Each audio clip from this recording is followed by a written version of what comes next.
Kanpai. Welcome, weebs, to this week's episode of Kanpai Cast, where I'm back, I'm bad, I'm unfortunately very ill, but that's besides the point. This week we're going to be talking about the mid-season review of spring 2026. I nearly said summer. And yeah, before we do that, we're gonna jump straight into housekeeping. The first up, stereotypical. First up, I'm still getting interrupted. I mean, nothing's changed. So, going on to housekeeping, like, comment, subscribe. There's the audio version. We've got Patreon, we've got Discord, we've got all the usual shenanigans. As far as I understand it, though, we've got no comments this week. Yep. Yeah, sadly. Oh, wow. Even gave it the extra day to garner them. It is Memorial Day weekend, so it's entirely possible that people are traveling for vacation and such. Fair. Right, but don't forget that you can submit memes that, we, the hosts, haven't seen, and we will see them live, and you'll get a live reaction, yada, yada, yada, something about ham. I don't know. Right. Are we ready to begin? I mean, I'd love for you to tell us about Japan, but I don't think there's time since we've got so many shows to review, so maybe we can save that for next week. Maybe. Cool. We didn't decide who goes first. Do you want to go first? Well, I do have 6 and you 2 have 5, so yeah, that makes sense. Technically I have 8, but you're watching 3 of them, so... one of the important things is just like the sheer volume of shows we have dropped. Also, one thing I want to highlight is I'm not going to be reviewing Akane Banashi this week, or this review, this round. I really wanted to. Unfortunately, when I was scheduling the shows that I was going to be watching during the course of this week, I forgot about it, and as a result, I didn't get around to watching it. Yeah, it slipped through the cracks. So I do fully intend to go back to it. The hentai virus, so he's fine. But it did get a dub. It is getting a dub, which is really surprising to me. Yeah, so I'm going to be checking that out and everything. But and also I will continue to ignore Thaylien's stupid jokes. So right, go on then. All right, let's give it a spin. Let's give it... Oh, wait, I don't think I have that asset turned on, do I? Aha! Wait, did it actually do it? Did it actually... Yeah, I think it did, but you have to refresh it first. Don't run it. Right. Click on the thing. Yes. Refresh. Sorry, friends. It's still a bit of a new system, and I don't always... It's not that new. Then run it. Third time we've used it. Right, Gals Cant. Amazing, we all talk over each other. Right, okay, so... Nothing changes. Nothing ever changes. I tried to stop, okay? I tried to stop when I realized we were chilling. So, this is the mid-season review of Gals Can't Be Otaku. Now, one thing I'm going to turn to... Kind to, not Otaku. They probably can be otaku, but they can't be kind to them. Right. So one thing I need to quickly do is double check to see what it was that I actually rated it last time. Last time, you gave it a nothing special 4-star. I think it's still there. I think it's still a nothing special 4-star. Nothing special 4-star. It's kind of cute and wholesome in terms of the relationships between the characters. However, I'm realizing the show's not so much about our main otaku boy, but more about our closet otaku girls. Right? The show is kind of misleading in that regard. And yeah, I don't think it's a particularly bad show, but at the same time, it's not one that I jumped to the gun to. I kind of wish that if out of the ones that I had forgotten, the ones that I either dropped or, in this regard, forgotten to watch, I would rather forget to watch Gals Can't Be Kind to Otaku than Akana Banashi. I mean, I'm kind of kicking myself in the butt with that one.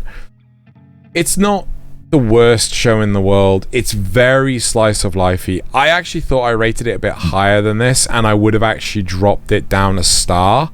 However, it's pretty consistent, right? It's a very strong will they won't they relationship sort of story, but extremely slice of lifey. This is the sort of thing that Nasuth would go, nope, I'm done.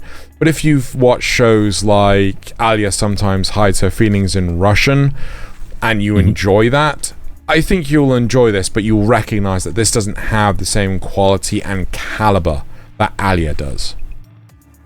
Right. Yeah. Okay. So it's trying to pick up on those same tropes, those same overarching themes, but then doesn't quite hit the same milestones. Yeah, it kind of feels that there's not enough of a definition to the characters. So with Alia, we know a lot more about each individual character, that they have personal developments and motivations and so on and so forth. But the characters here, they kind of feel like they're more going through the motions than actually having motivation to do things. So yeah, I get you. It's like, oh, can our main characters, Nasuth, I don't know if you're aware you've muted yourself, but I just want to double check. I just realized that, which is probably good because it kept me from talking over you. Yeah. What were you going to ask? I was going to say it's just a cheese sandwich compared to the quote unquote comfort food of a grilled cheese sandwich and tomato soup. In terms of slice of life. Yeah. It's. I mean, I've seen plenty of slice of life. Like, oh god, I can never remember this one. The masterful cat is depressed again today. Is that the one? Yep, you got it. Yeah, that's the one. And like that one had a really solid premise, and it was kind of just dawdling and wasn't actually doing anything. In terms of a rom-com, this show isn't it, right? There are plenty of other rom-coms out there that are better, like My Dress-Up Darling, Horimiya, even Alia hides her feelings. Sometimes hides her feelings in Russian. Like those are more solid rom-coms than this. This is more of a caliber of 2.5 seduction, right? Which is it 2.5D seduction? Which is like, this is not My Dress-Up Darling. This is just, kind of cosplay. That's it. Anyway. So it's a decent show. It's a decent watch.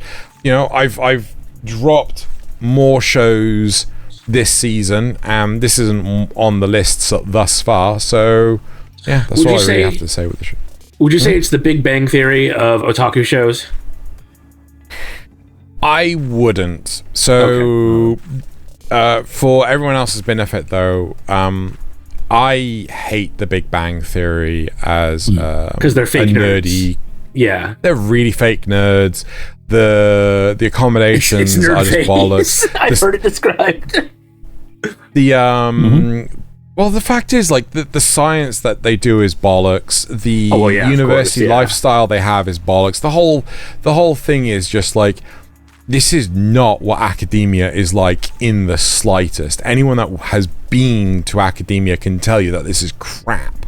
Well, and since it's a sitcom, I'm willing to cut it some slack in that regard.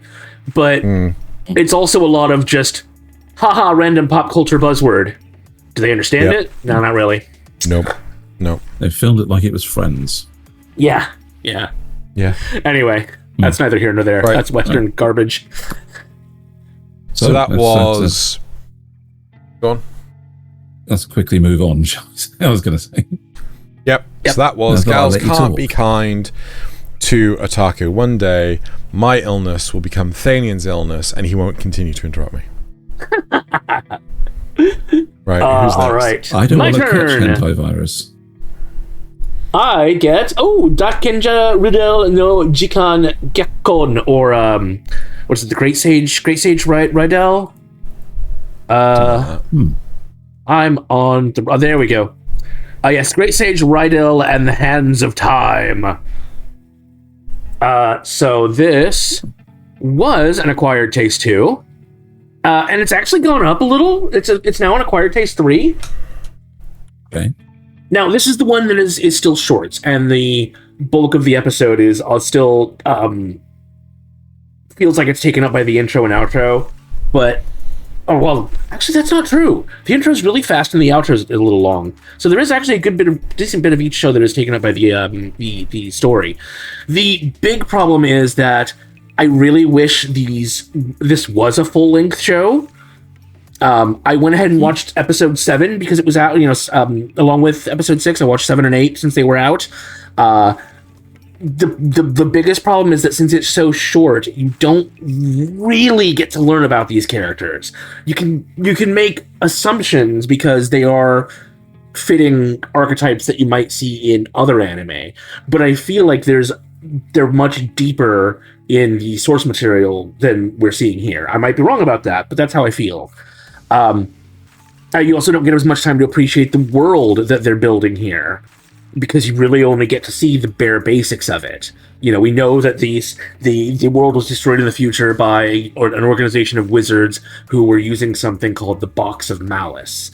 And Rydell's whole goal here is to fix that. But we don't really see much of anything outside of the guild so far. And that's really it. I do like that I do actually really like the sort of moving manga animation style and the hints that we do get about the world.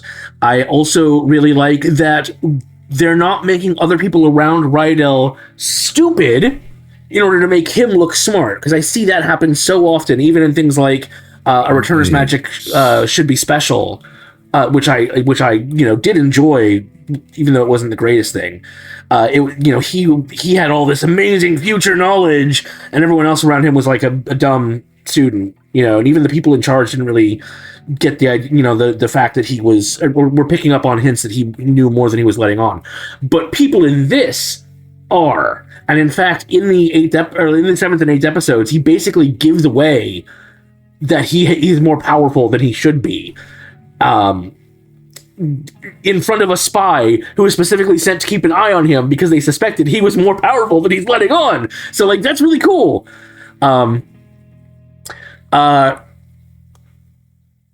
So in the first few episodes, we saw them take on some goblins while their instructor, this guy that's in the front right now on the screen, ran away like a coward. He wanted them to run with him, but Rydell stayed behind and defeated them, because why not? But they didn't tattle on him. They came back, they didn't tattle on him, but the guild master realized something was up here, and that's why, like I said, they sent a spy on him to keep an eye on him. So she's actually really smart as a guild master. Rydell's plan is to leave the guild as fast as possible, because he wants to start getting to work on the Box of Malice. But to do that, he needs money. And to get money, he has to do higher level quests, which are currently outside of what everyone thinks he can do. But there is one that's put up that he's able to take, and that's when the spy joins him and is like, "Oh, I can help you out with that." It's one of the really powerful. They don't have A rank and S rank or any of that bullshit. They specifically say this guy is the 5th most powerful person in the kingdom. That is a much better metric than fucking ranks. So that makes me happy. He's like a Thunder Lord or something, and he agrees to come with them. And it seems like it's just a normal, there's been some bandits attacking people in the village, but all the people that are attacked, there's no bodies, they just disappear. And the Lightning Lord is like, or Thunder Lord is like, "Oh, that's not going to be a problem. Even though I'm carrying 3 dead weights with me, this should be a piece of cake." Meanwhile, Rydell's like, "No, this looks like something the Box of Malice would do. Why are they moving so early?" Right. And so he realizes that it's going to be a way tougher. He actually tries to get them to go back to the guild. He's like, "No, we should go report this. We should really go report this." But they end up going on. Rydell runs off which this is where he gives himself away, right? They're in the middle of fighting these thralls, these zombies, which are the people that disappeared, right? So they disappear, they turn into thralls, they go out and attack more things and steal more money. And so he gives himself away by running off to take care of the source of it himself, leaving the rest of them to deal with the lesser enemies. And unfortunately, that's where episode 8 ended, is in the middle of that fight, which is a nice little back and forth between them. It's quick because these are still short episodes. Currently, it's about an episode and a half that we've seen this fight going on. I assume there's another half an episode that's going to have it. But it's been fun for shorts. I can't believe I filled up over 5 minutes talking about it. Imagine if this had longer time to breathe. It'd be kind of crazy. All right. So that was great. Did I rate it? I did rate it. Yes. Yeah. Yes. All right. So now, what am I taking on? My Ribdiculous Reincarnation. Oh, one of my favorites. Oh, where do I put the review for that? There it is. Alrighty. So my Ribdiculous Reincarnation is still, for me, a must-watch 3. This show is still going. The production is getting more and more fun to watch, and the scenarios are getting sillier and sillier. But there appears to be something going on behind the scenes. We see in episode 5 a mystical figure watching our goddess and the reincarnator on his own viewing monitor and smiling in a meaningful fashion. Then in episode 6, he has some voice lines, apparently watching the goddess and our boy interact with great interest. Okay?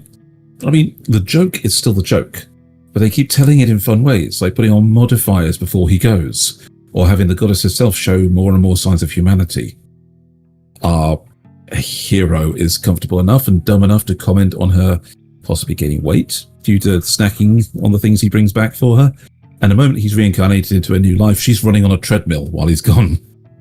But to prevent herself from having to do that again, when he comes back, she links her weight to his and has him run on a treadmill instead.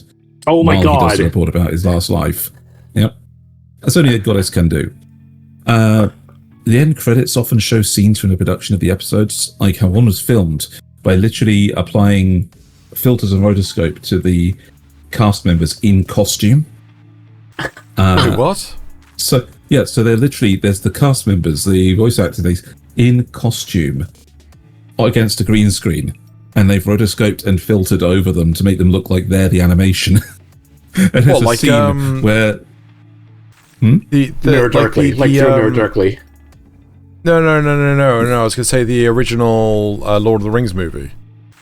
Oh yeah. But yep. So much more much more fun done, much more colourful and things. But they got them sitting there in the credits, chatting back and forth with like the hero and somebody else. That was one of the other actors. It's really fun to see how they've done some of these. To keep the theme going, the titles of the episode list off the reincarnations, but don't spoil the circumstances of the different lives. So we have him reincarnating as a vegetable, an actual tomato. The lock on a treasure chest. The string tying the secret ninja scroll. The awkward feeling felt by a single man in the background when there's a couple kissing in front of him. And to follow on to that, the bomb you use to make happy couples explode. Or even a descendant of the World Tree who engaged in a fierce struggle for survival against beavers. So when you say descendant of the World Tree, you mean another actual bloody tree? He's a tree, yes. Oh my God. It's so silly, and yet it's building up something. Just something. We've seen the characters from previous lives doing more things, like a hero type that appeared in the episode with the clock hand, searching for his lost love across different worlds, going to different worlds that our protagonist has been to. Or the Demon King from one life chose to reincarnate as a sockeye salmon that becomes Master Sockeye Salmon and teaches our protagonist in the Hermit Crab Life, how to use a secret technique of the Thunder Kick. But that some goes back in episode 2, so we've no idea how this is all crossing over and what it could all mean. The sheer amount of inventiveness this show has, the parody of the isekai genre, and the upbeat, the smiling-inducing banter. This show is so worth watching. I recommend it to everybody. I really did find time to watch this. What this can do for people. It's so much fun.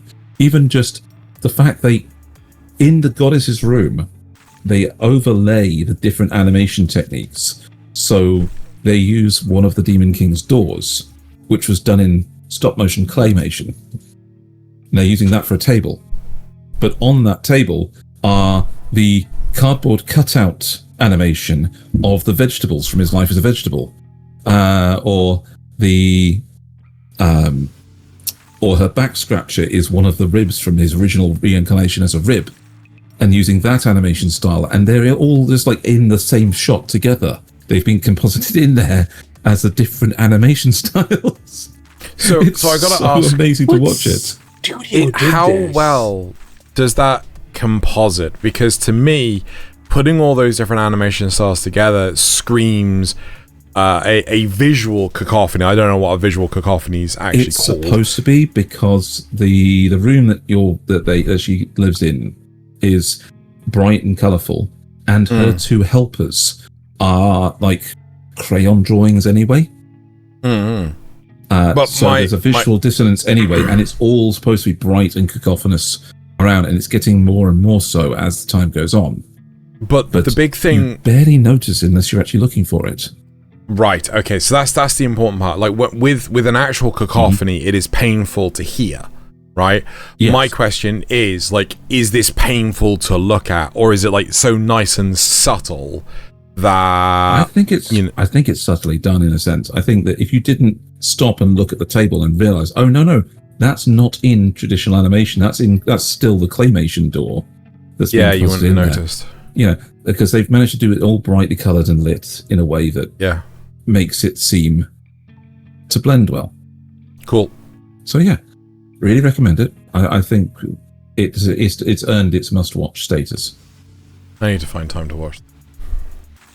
Right, should we move on to the next one? Well, that was still my Ribdiculous Reincarnation.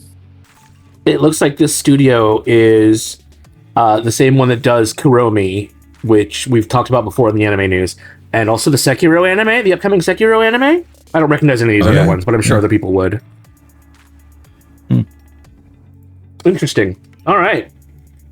So that was my Ribdiculous Reincarnation.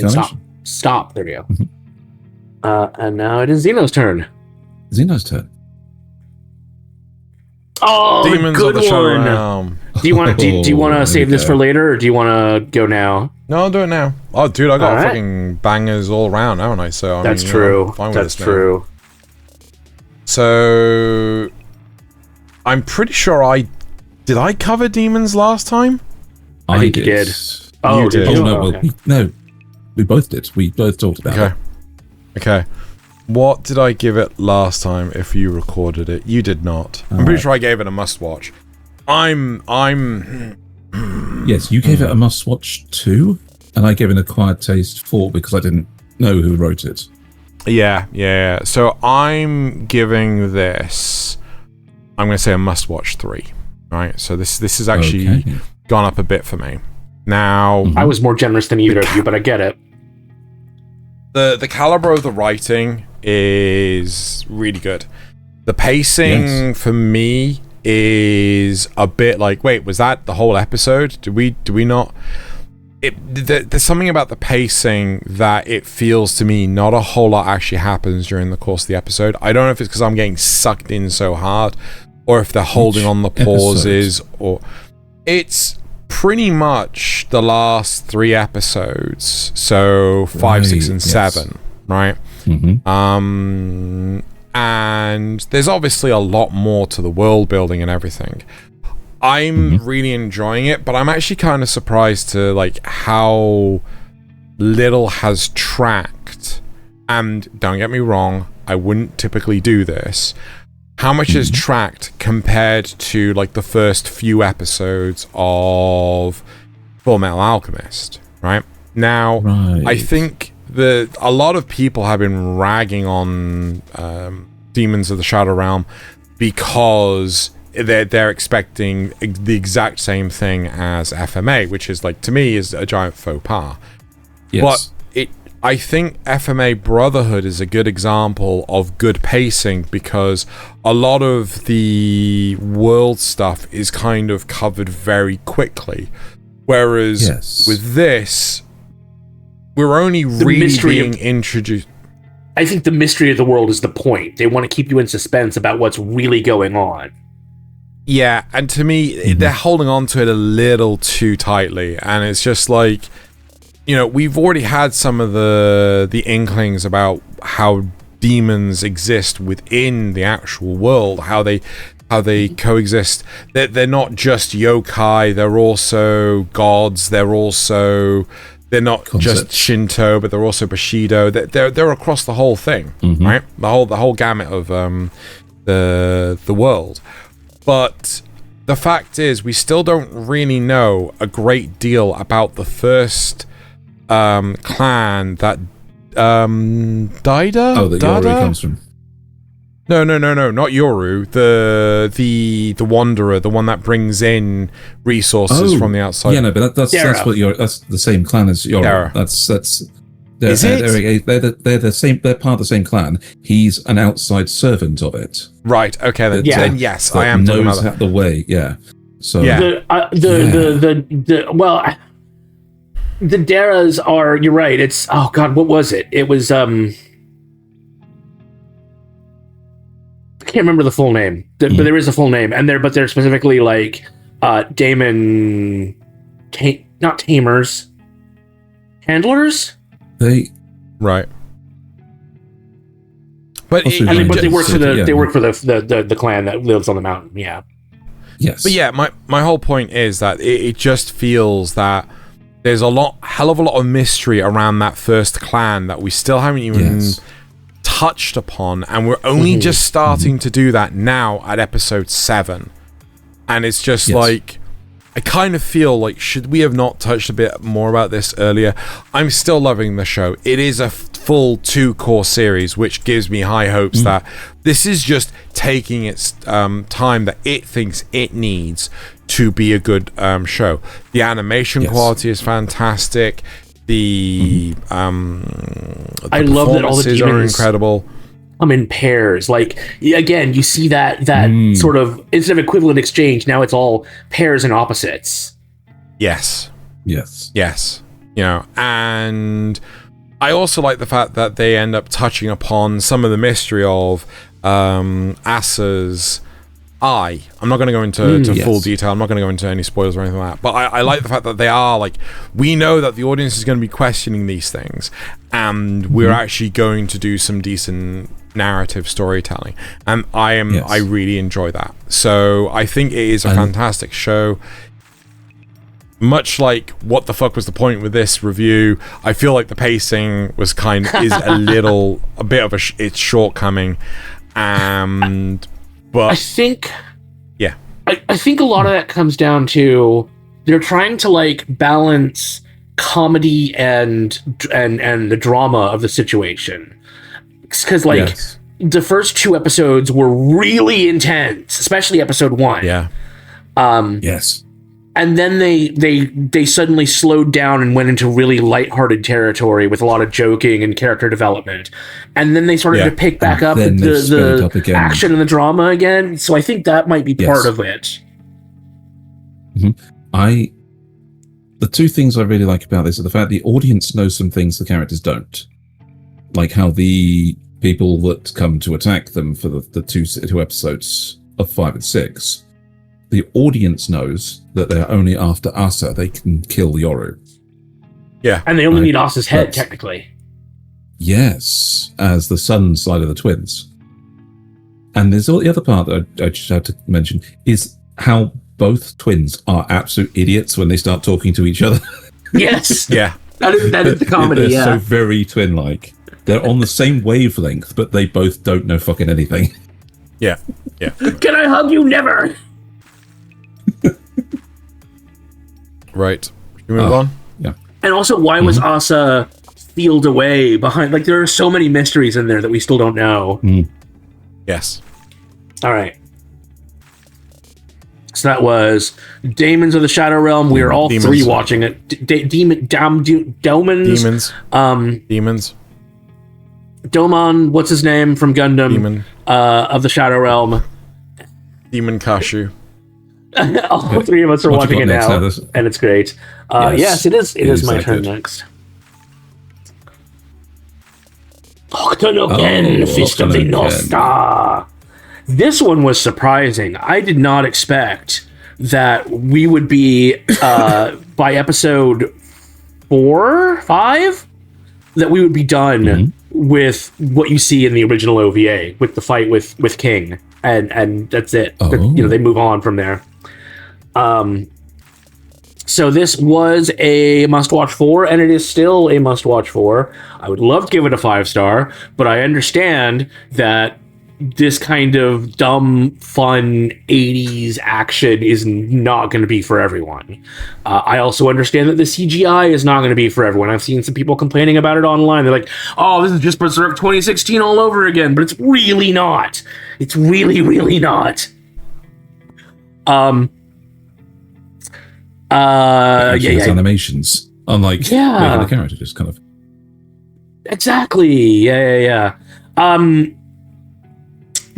Definitely the best representation of the past between Kenshiro and Shin that I've personally seen. Now, granted, I've only seen the OVA and the live action one, but this is like if we take the OVA as the baseline, then this is like on as far to the good side as the live action one was really bad, like on the bad side.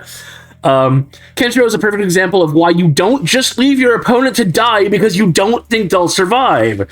You always finish the goddamn job. I don't know if it's because I spent the first 4 episodes listening to the Japanese audio, but when I tried to listen to episode 5 in English, I did not like it. It hurt my ears. Kenshiro's all wrong. Shin didn't catch the absolute vileness he should have. Yes. Actually, to go on the dub thing, I actually watched the first episode dubbed before I went on holiday to Japan, and I was quite surprised to the quality of the dub, and I wanted to check with you, like, so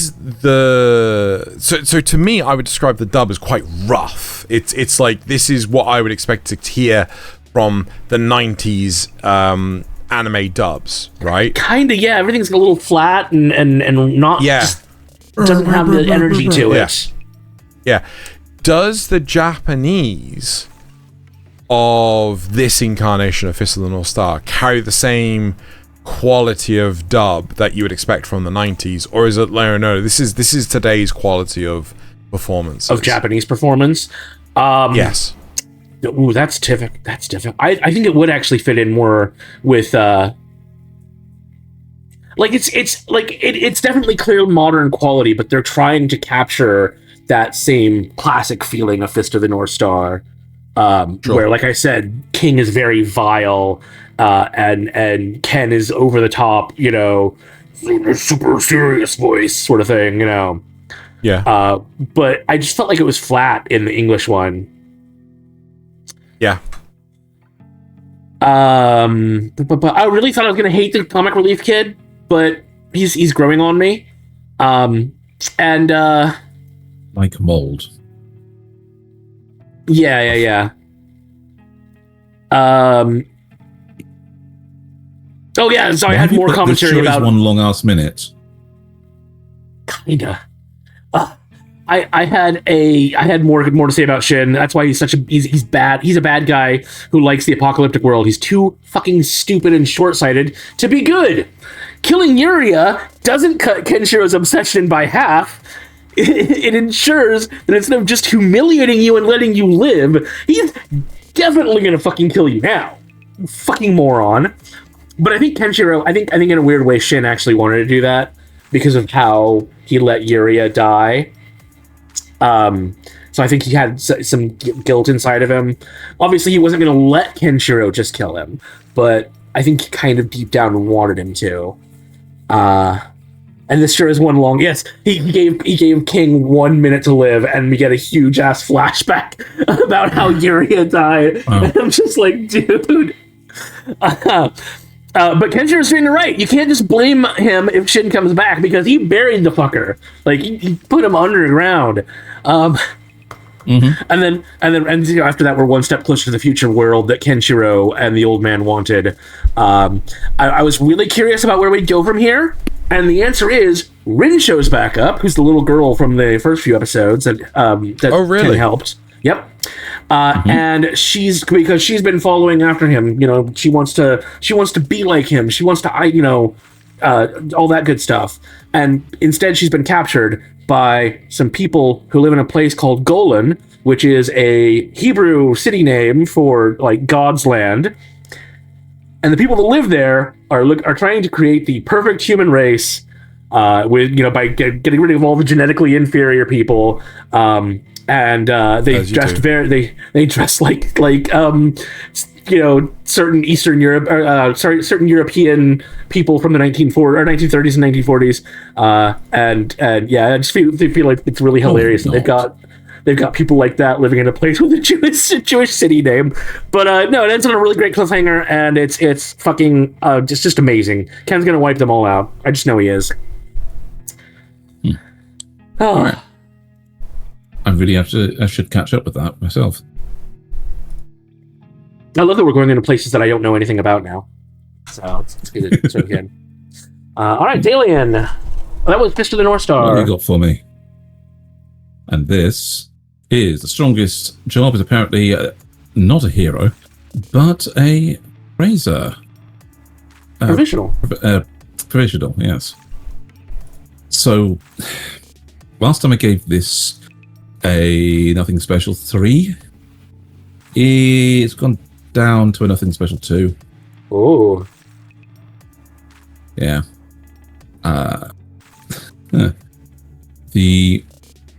This one is proving to be exactly the low-hanging fruit that I thought it would be. I've actually chased Xeno off with this one. So you have a generically likable main character that's being taken on an adventure through this world he's thrown into. You know, the supporting characters are nice, the fan service is present but largely limited to the one busty elf character, and there does appear to be an underlying plot that's being revealed through the hero Wolfman Claude and the tiny sage girl Lillian. Lillian is the more obvious driving force, with our hero Hibiki wanting to go on adventures to be strong enough to take her to learn to be a real sage. Meanwhile, Claude, the Wolfman, is the driving force of the background plot, where there's this suspicious background character that initially followed the busty elf because of the words that she mentioned. She heard, like, something precious had dropped in the east. But this girl has then returned because she wants to find out why Claude is all healed up. Claude is cursed, and when we meet him, had the missing arm and leg, which Hibiki healed for him. So while Claude is still cursed, and Hibiki is training his magic to undo that, the backstory appears to be something that's kind of happened to him and other beast folk. Some mad elven person seems to have destroyed their home, and Claude was injured in that fight. But then we have the last little plot going on, where the busty elf left to answer her family's summons, but appears to have been summoned for something more political and dangerous. She's like handed a dress and told to wear it. That kind of thing. All in all, there's a nice variety of things to pay attention to, but what lost the point on the score was the absolute plot contrivance of an overpowered isekai protagonist in episode 6. In a moment of danger, Hibiki levels up like Sung Jinu, uses a high-level cure spell when he shouldn't really have that much magic, high-level summon spell that saves his companion from monsters, and then a high-level area heal to get them back to full health. And then a branch mysteriously grows from the earth and forms a custom bow for him, granting him spirit archery like the elves have. If you possibly remember the 3-episode review where I said that the tutorial went offline because the goddess of magic clubbed the king of the gods into unconsciousness. I'm I praise that as a fun move. But the reason this whole plot contrivance happened, apparently, is because when Hibiki was in danger, the Goddess of Magic woke up the King of the Gods to reactivate the tutorial mode and allow him to level up. I mean, yes, they explain it that way, but that doesn't mean that I actually like that they brought this concept back. It was a fun gimmick that they took the training wheels off, and I wanted to see them carry on with it. But, yeah, it's just turned it into another overpowered protagonist one again. So it lost the point, but it's still fun enough at the moment to fill out my roster of shows. I'll keep going with it. But it's definitely in that nothing special range, and it's going down. That's a shame. I just realised I was supposed to actually note this down. What was it? Nothing special what? 2. Nothing special 2. I could have filled it out, yeah. So it's gone down from a 3. Although I have to admit that having the audience insert horny character being a female maid elf is kind of fun as a fan service thing, because there's literally one of those classic shots of the Busty Elf. Sorry, The heck's that noise? Yeah, sorry. No, could you back it up? Because Yeah. Xeno wants to hear more about the Busty Elf. noise. No. So the Busty Elf. I think he was saying that there's another character that's the personification of the Guna Weeb Watcher, the anime Watcher. Yes. That is fondling the Busty Elf. Not quite. She wants to. So, Right. for example, the elf is having a bath when she gets home, and the door is locked and then overgrown with magical vines. Right. And on the other side of it, this elf maid is literally hammering on the outside. My lady, let me in. I wish to gaze upon the magnificent Twin Peaks. Oh my god. And yeah. A little too Sounds right up your alleys, A little bit cringe, yeah. So again, that's the comedy side of things on the fan service. But hey, that's why it's a nothing special. Mm-hmm. But Right, I should we don't move have on? more to say about it. Let's move on. That was the strongest job is apparently not a hero or sage, but an appraiser provisional. And now Xeno's Xeno got gets ReZERO. ReZERO, starting life in another world. Yay! I do not know how to rate this one. Yay! Yay! ReZERO is such a Previously- difficult series. Yeah. Previously a must-watch too. ReZERO, oh god, it's such a hard series. I think That's what she said. ReZERO is the show that is the most subjective to what the fuck you remember, right? Oh. There is so much that is pertinent from season 1, and season 1 came out 10 years ago, right? Yes. So if you haven't watched it recently, the show is so reliant on this narrative structure. It's very much clearly, oh god, what's the name of the damn thing? A light novel series, right? And it is meant to be engaged as a light novel, not as an anime, as weird as that sounds. So with a lot of shows like Danmachi is one that I would compare ReZERO to a lot. Danmachi always sort of resolves the arc within itself, right? Yes, there's plenty of stuff that carries forward, but you have the satisfying conclusion with each arc of Danmachi. With ReZERO, and I think I said this last time, each season asks more questions that the follow-up season has to answer. It is a fantastic fantasy series, and they nail basic human interaction, Right. akin to that of a Tarantino movie, right? So, a little bit of a side tangent. You know what pulp is in narrative storytelling. Nasuth? Mm-hmm. Oh, he's muted himself again. Yes, I do. I do know what pulp is. Yeah. So to briefly cover it for our audience, pulp is where people are interacting like it's daily life, right? You know, what do you think about having for breakfast? No. No? No. I thought it was. I thought it was like named after a specific. It's named after a specific genre of bad novels because wood pulp is what you make books out of. Mm-hmm. My understanding was that those sorts of novels actually had like the more mundane narrative structure in them. This is where my life is a lie. Anyway, the whole point is that just to give you examples, pulp is the people that try to mimic Indiana Jones, or these ones that have rule of cool, and often like the damsels in distress things. So pulp noir would be gritty, highly entertaining, fast-paced, landscapes. Action-driven stories. The term got its name from the cheap wood pulp paper on which popular mass-market magazines were printed during the late 19th and mid-20th centuries.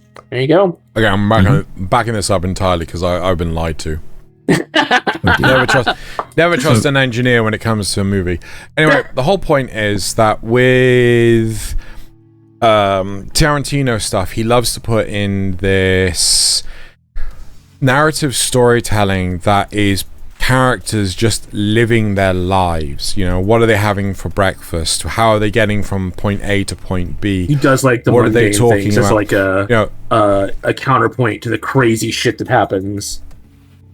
Exactly. It's like these are conversations you would actually genuinely have. Like, the most iconic one is the quarter pounder with cheese, right? That is the most iconic scene in a Tarantino movie that highlights the caliber of conversation we're talking about. 2 scenes later, you have what do you think if there's a dead disposal company? It's like, yeah. That's what I mean about the juxtaposition. It's so good. Yeah. But with ReZERO, there are people having conversations and they act as similarly, where it's just like, we're not having this conversation for the sake of having the conversation. I'm reacting to the points of this conversation as if I were a real person living this life. Right? I'm not following through story beat for story beat like in Gals Can't Be Kind to Otaku. I am living my life, and as I go through these different events, I am reacting how a character of my morals, my direction, my everything would react. Right? It's the way I describe it is like, the Bechdel test. God, I hate that. Yeah, you hate it, but you understand that the conversations between, say, female characters have to revolve around something other than the male character. Yeah, it's a stupid test, but that's besides the point. It's a stupid test, but in this case, it's people having conversations about something other than the plot. Yeah, so the characters discuss something that is not specifically plot relevant at all times.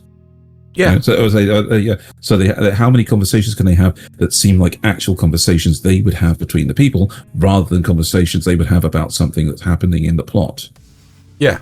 And like, not only that, but these characters, when they are talking about plot relevant things, they are so believable in and of themselves. They don't really break character. Whereas, how often have we watched shows like Star Trek, where a character does something that's like, no, you've proven to us plenty of times that you wouldn't do this thing. Why are you now doing this thing, right? Yeah. Like, one of the big things with ReZERO is that these characters don't really ever break that stride. They have personal hang-ups that they've carried on from season 1. They've got, I think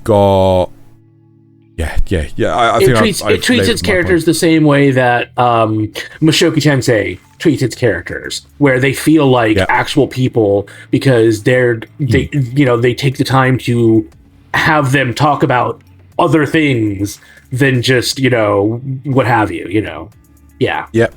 Now, what did I give it last time? I gave it a 2-star must-watch. I think it is the same. I think it is a must-watch, 2-star still. Mostly because it's a fantastic series, but you've really got to have that understanding of all the past stuff to be able to continue watching this. We'll just go watch ReZERO Season 1 in a nutshell, and then you'll be all caught up again on that. Well, no, I'm tempted to rewatch the whole series, like seasons 1, 2, and 3, because like there's one character, that Plant of Wisdom, right? He knows who the hell they are. I'm like, who the hell is this character? Oh yeah, they were introduced in season 1. I'm like, they were. Anyway. All right. So that was ReZERO Starting Life in Another World. Season 4. Season 4. Nasuth, what you want? Let's find out, shall we? Yes. Snowball Earth. That means I get the 2 best ones for the. I am still enjoying Snowball Earth. I gave it a acquired taste. No, I gave it acquired taste 2 last time. It has actually gone up to an acquired taste 4. Still an acquired taste though. So, I don't think it'll ever break into must-watch territory by any means. But I am knocking it up because while it's still on the basic side, with obvious characters and some standard tropes, it's done in a surprisingly enjoyable way, and I'm actually interested in the mysteries that they're dropping hints on, and the characters they're building. So Tetsuo has slowly been getting better at expressing himself, which is nice to see. Social anxiety and all, but you gotta have that character development at some point. And now that he's in a place where he can't just hide away from the rest of the world, and the rest of the world seems to accept him for being more than just quote unquote the savior, he's having an easier time getting together with them. They explained what happened in the apocalypse, but not exactly how it happened, other than the bare facts of the chain of events. So, like, one day after they'd taken off for space, a new kaiju showed up at a beach and sent out these sub-zero orbs, and everywhere they went, it started freezing things. And if one of them bumped into like a building or something, it would explode into like liquid nitrogen temperatures or near absolute zero temperatures or something like that, and just flash freeze things. So that's basically how the world turned into a snowball in less than 10 years. And my theory is still that it's got something to do with Tetsuo's dad, because his original plan was to set off these snow bombs. That's what Yukio was supposed. That's what the robot was originally supposed to be. So I think he did something while studying the kaiju, and this is his fault. Or maybe he became the kaiju that we're talking about. Anyway, we make it back to the settlement. We get to see how the humans are living in this day and age. This group is currently living in a school, an old abandoned school. They've got about 200 people there.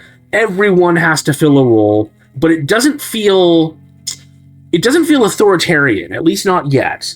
The closest they get is that the badass girl who helped them take down a kaiju in the first 3 episodes is actually an accountant, and so they tried to lock her up in handcuffs to keep her from going out again, because she's not supposed to do that. But she went out anyway, I don't know, because she's just that cool. We also found out how this area specifically is warm. They're introducing an idea that humans and kaiju can kind of connect on a weird level, a weird like symbiotic level. So what happened is this group of humans was eating. They were starving, and so they tried to eat some kaiju meat. It killed about half of them. The other half survived.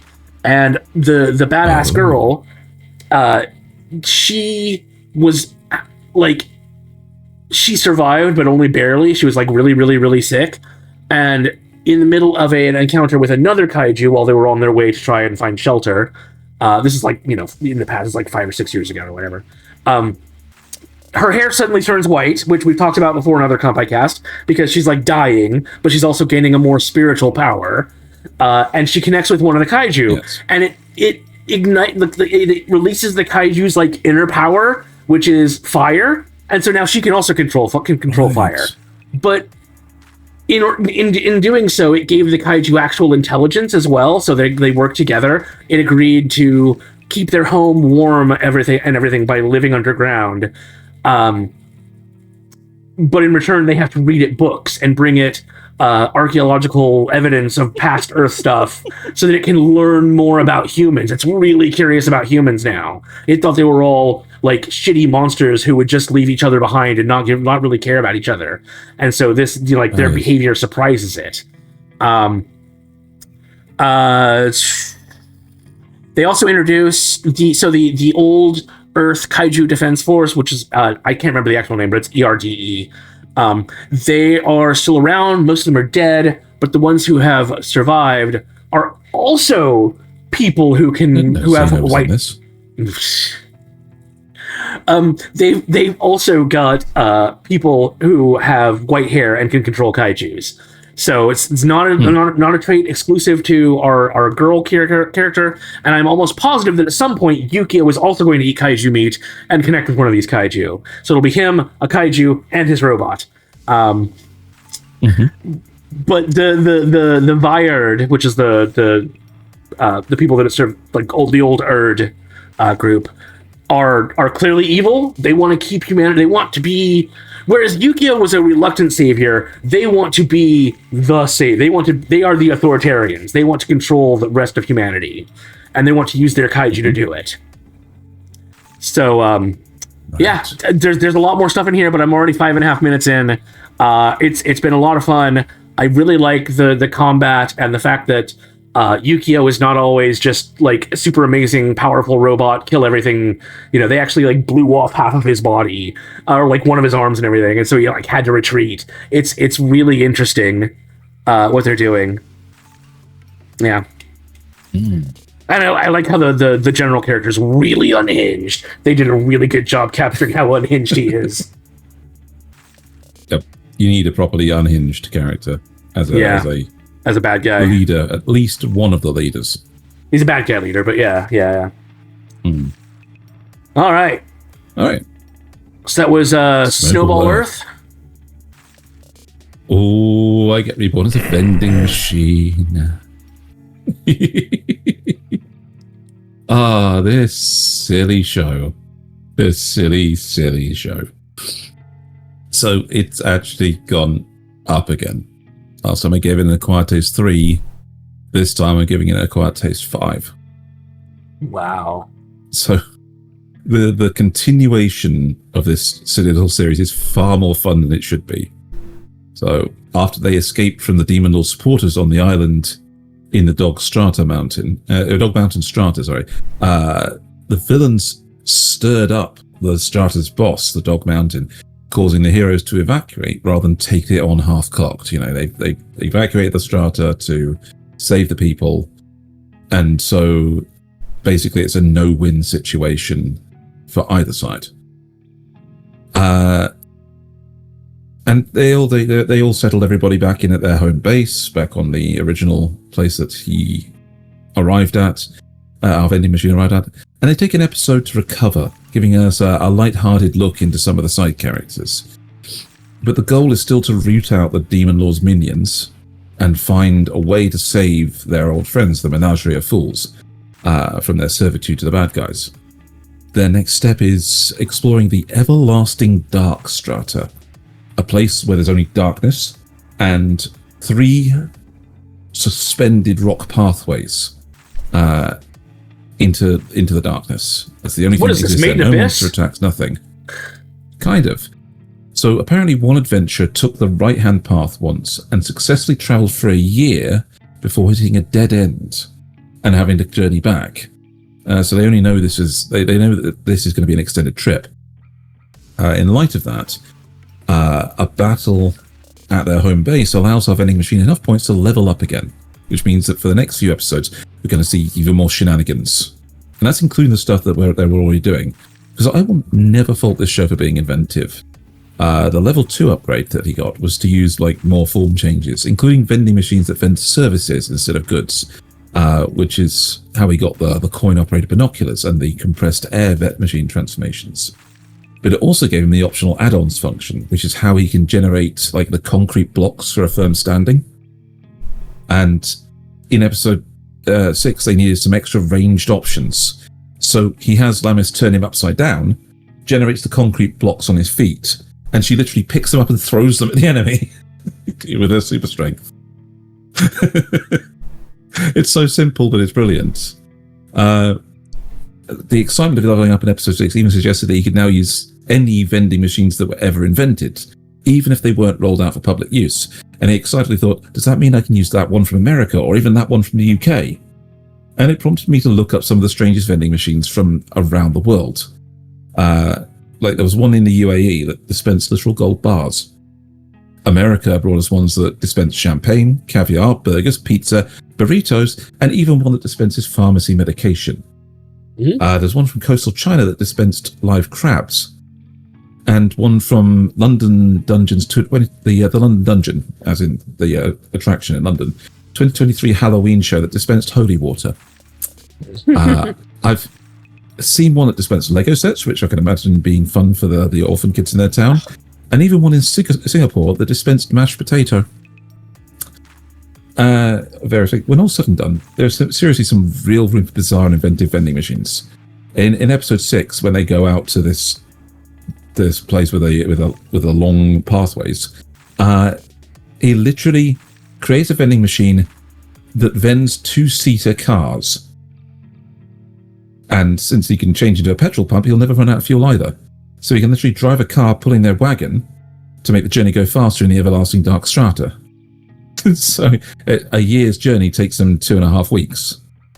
I'm eagerly waiting with bated breath to see what idiocy they come up with next for his transformations. What absolutely bizarre excuse they can find for something to come up with some obscure and unknown vending machine. And see how this goes, because this one is staying in my list forever with how silly it is. And I want to see what they're actually going to do with the plot, how they're going to defeat the Demon Lord's minions, and, what reconciliation they can have with the other characters. It just brightens my day when it comes on. But that's all I have to say about it for now until we get to the end of the season. All right. Interesting. I'll never watch it. You can't make me. No. Probably not. But I'm glad you're enjoying it. Yeah. Farming life in another worlds, this is what, season 2? Yeah. Yes. That time I impregnated a vampire in another world. Hey. Sorry, my deck ball crashed again. No. I mean, to be fair, the series could have done whole hell of a lot more, but that's neither here nor there. So let me grab the show, put it up on the screen. Which one is it? That one. Farming Life. A Quiet Taste, right, 4-star you gave it last time. Quiet Taste 4-star. I think it's the same. Maintaining? Up or down? No, it would either be the same or down. I think so. It's the same for now. Was that a Quiet Taste? For now. Quiet Taste? Yeah, Quiet Taste 4-star. Yeah. So, Farming Life in Another World is an okay slice of life isekai, right? Mm-hmm. I feel that they're trying to touch more upon stories that are maybe stuff that they skipped over in season 1, because in season 2 they've had some stories where, like, they have a tournament arc. It's just one episode, but it's like basically they want to have episode. Yeah, it's an arc.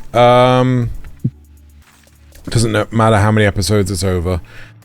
The But the big thing is that it's like, was this really the best use of the village's time? Like, as a slice of life, is this something people would stereotypically just do? Like, it would be okay if it was something like a sports festival, right, when there are multiple people competing together to achieve a single goal, right? Like, you know, they're doing a track run, or team sports, or they're doing a marathon or what have you. But this is a literal knockout style tournament. Yeah, exactly. So it just feels like,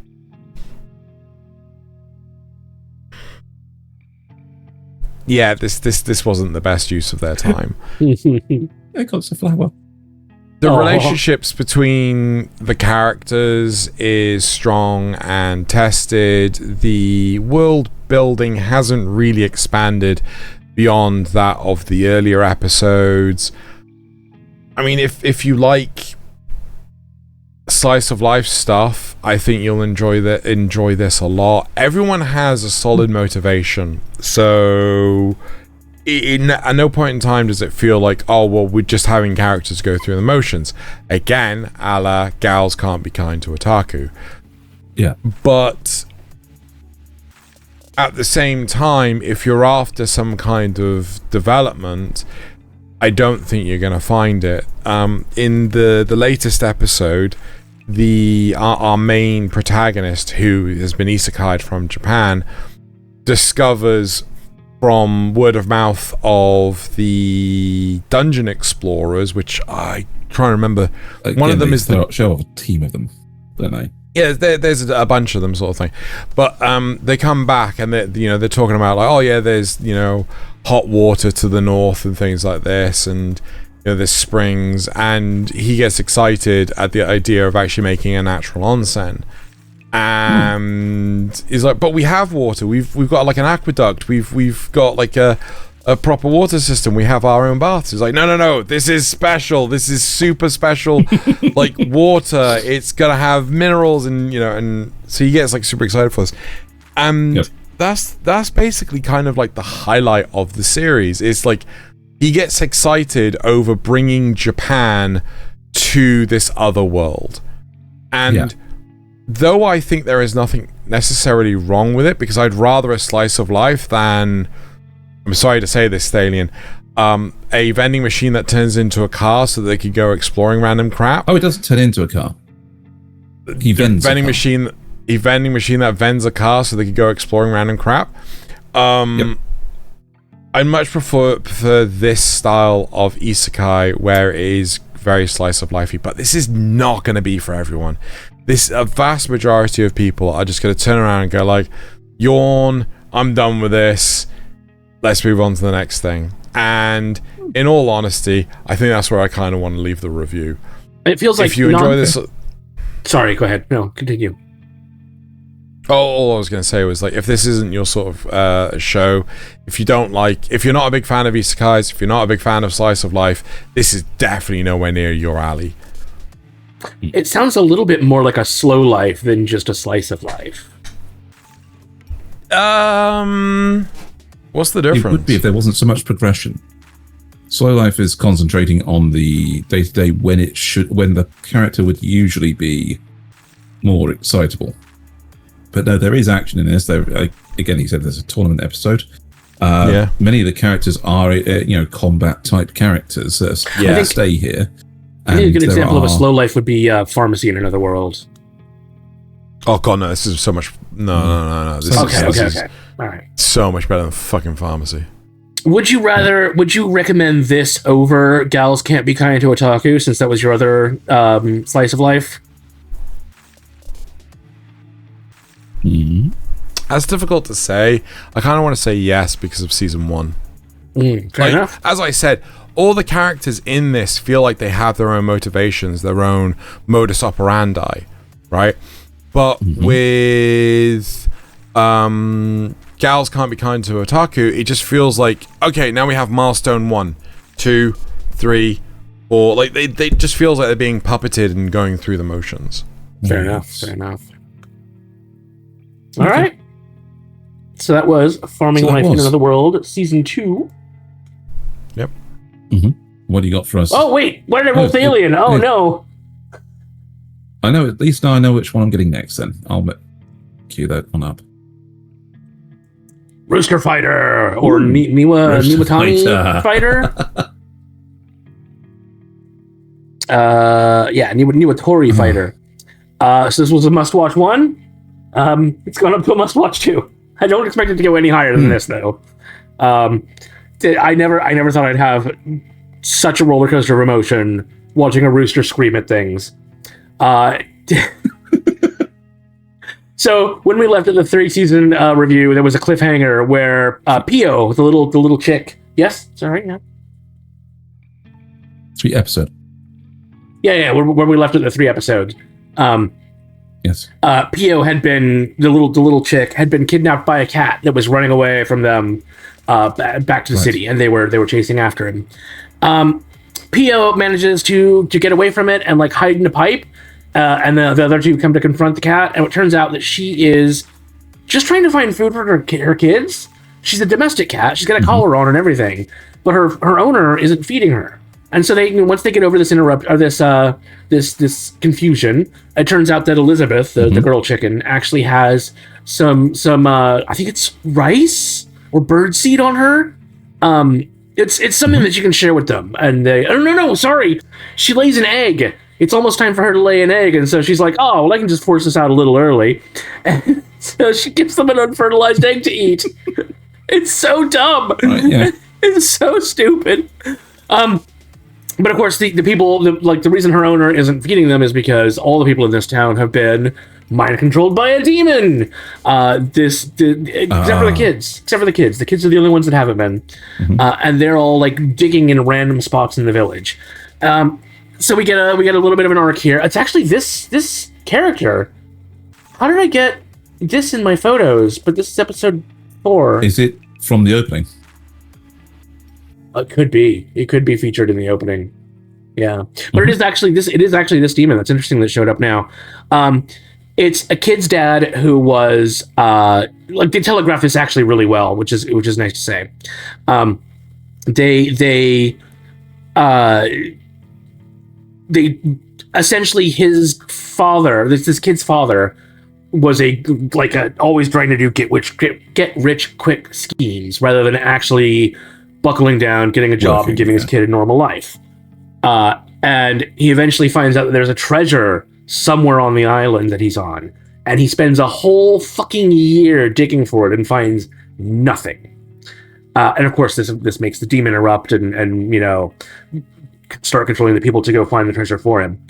I won't go too into detail about how that turns out, but it is quite heartwarming and everything. And then we move on to another town. Yeah. And then we move on to during this fight, they're recorded by a guy who looks a lot like Uncle from Another World, so I just call him Sad Boy Uncle. And he gets a picture, gets video of them fighting this thing and solving the problem, and it goes viral on the internet. And so now he's trying to chase them down and get more more footage of them. But it also means that people are starting to recognize them, and so they this sets up our next arc as they go in. Well, they're supposed to go into hiding, but Keiji's like, nah, I don't hide from shit. I'm going out on my own. And Pio, of course, starts chasing after him again, which means Elizabeth has to chase after Pio, but they do still get separated. And Keiji ends up finding one of the more normal demons. Because remember, there have been these demon variants starting to show up. Some of them are even said to be normal.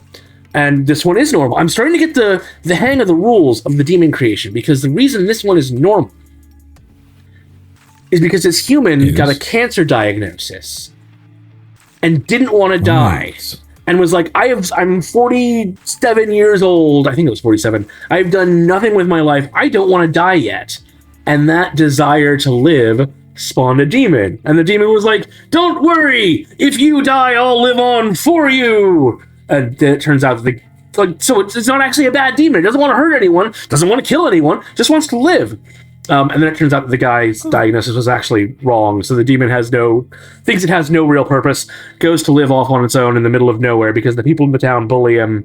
Keiji runs across him. They have a really nice conversation where we get to learn all that. This is him on the screen right now, actually. How did I get these images? That's so weird. I've had a look. The images in there from episodes 3, 4, and 5. So, that's weird. Okay, well, whatever. We'll talk about it later. And Cage is like, don't give up on your dreams. You might have a purpose that you don't know about yet. And that's where they part, because Cage has to move on. You know, it's time to go. Then we flash over to Elizabeth and the PO. It has actually started to torrentially downpour, and a little girl comes along to rescue them. And she brings them home to her and her grandfather, who live in kind of a rundown, ramshackle, little tiny house. Grandpa is bedridden. Her parents are dead. Very sad situation. And you know what happens? Flood warning. So, right. How is she gonna get her dad, or her grandpa, who can't get out of bed, to a shelter when she's like 7 or 8 or some shit, right? Puts him in a wheelchair, starts pushing him along in the street. The chickens are coming along. They almost get caught in the flood, but at the last minute, P.O. uses her full strength and pushes the chair up past a bump and onto the ramp to get into the shelter. But even worse, the dam is about to burst. Turns out they made the dam with substandard materials. Do you know who realizes this? Mori, the demon that we were talking about earlier. Oh, yes. He transforms back into his huge form, goes over there, holds the goddamn bridge up. Or not bridge, sorry, dam. All the people start cheering for him and everything. It's actually really cool and fun. That's what I'm talking about, this roller coaster of emotion. But he can't hold it forever. The bridge does, or the dam does eventually collapse. KG gets out in front of the water, because he's really fucking fast boy, and fucking uses his chicken beam to cut a giant mesa in half, so the top falls down into the river and makes a natural dam to stop the water. And it also saves Mori. So fucking everything turns out great. It's so good. It's so dumb. I have never... Even Sad Boy Uncle gets inspired by this, and he's like, you know what? Everything I've blamed on other people, it's my fault. I need to do something with my life. I need to go back to lawyer school and actually buckle down. It's just so good. Inspiring.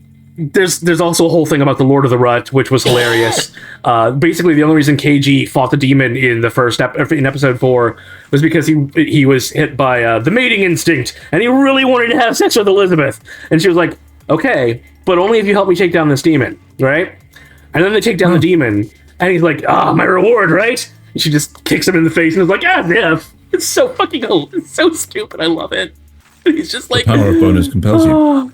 There's also like a chicken dance scene because KG's drunk and he does this cute little chicken dance. There's so many little things like that. It's really fun. I look forward to it. It's dumb. It's so stupid, but it is hilarious. So that was Rooster Fighter. Niwatori Fighter. And now Thaylien gets what is it? Black Classroom of a Black Cat and a Witch. A Black Cat and a Witch, according to the spinner from last time. So this one was an Acquired Taste 1. It's gone up to an Acquired Taste 2 because the moment they stopped actually showing anything about butt-kissing cats, this show became so much better. The side references, like a smash cut to the girl asleep and saying, "No, not the butt. No, not the butt," in her sleep, was all we got from like the 3 episodes that we've had since the last review. We are getting a lot of progress for this part of the season, with our fledgling witch speaker getting time with different members of her new group of 12. They call it a coven. From the guy with Gemini light powers, okay, he can create illusions.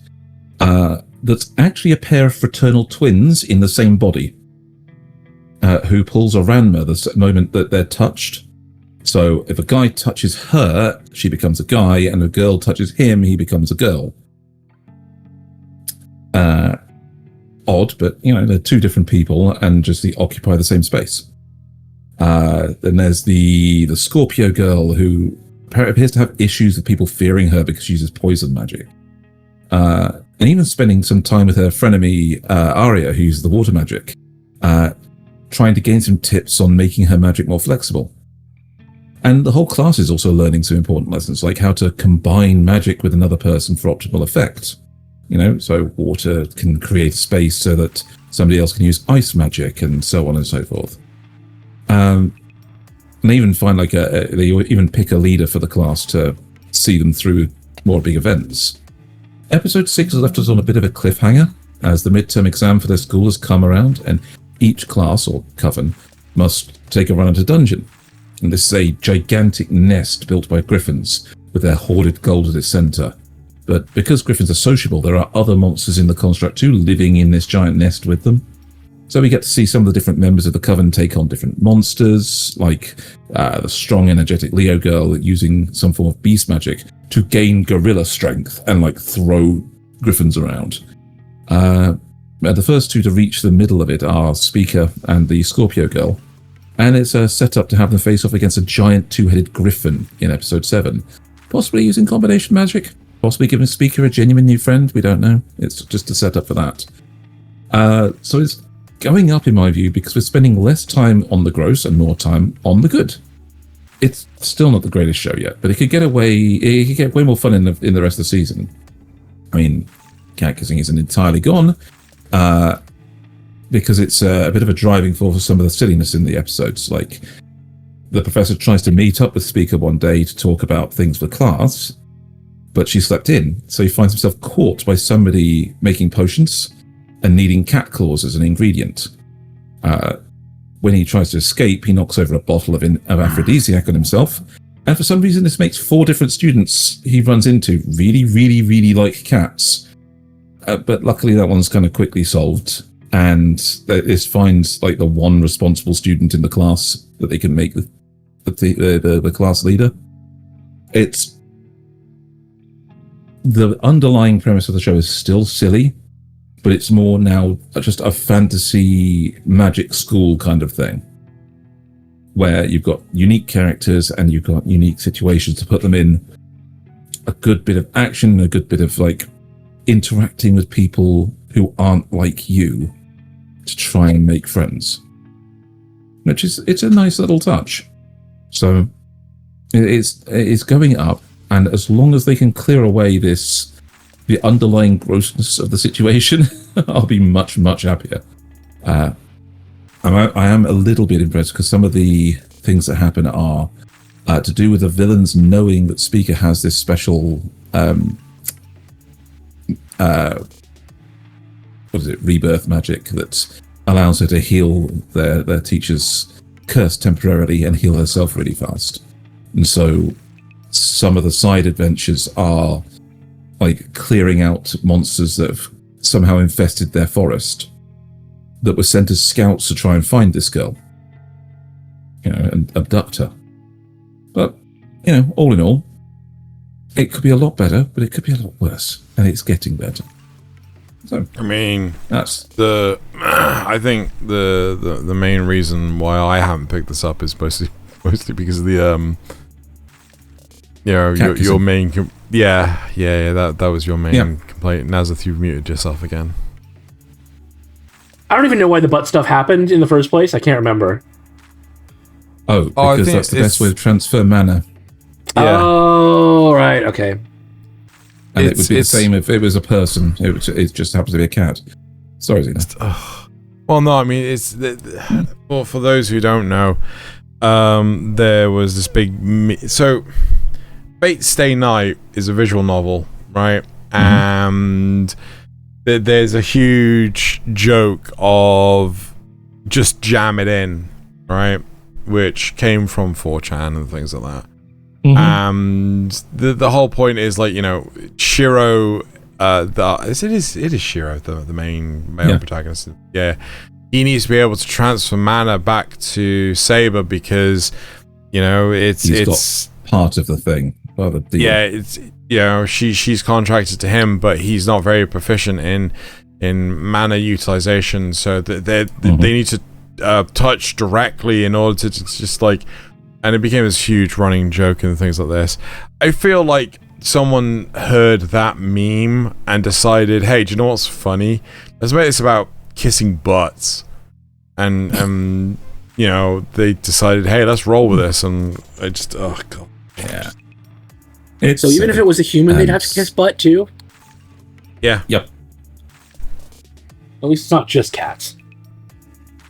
No, it's anything. That's just an equal opportunity butt kisser. No, I'm just thinking about the Hineko. Ah, yeah, okay. The less said about that show, the better. Yeah. Yes. Right, so that was Classroom of a Black Cat and a Witch. Mm-hmm. All right. Moving on. Because basically everyone has their good shit last, I'm going to actually railroad this. Alrighty. And I'm going to go with the Warrior Princess. Well, that's what came up on your spin anyway, so it worked out. Is that genuinely what? Okay. It is. Say the title again since I talk over you, if you don't mind. Yep, the Warrior Princess and the Barbaric King. Right. So, did I rate this one last time, or was it Thaylien? See, you did. I think you did, and you gave it an Acquired Taste 3. I think it's a solid Acquired Taste 3 still.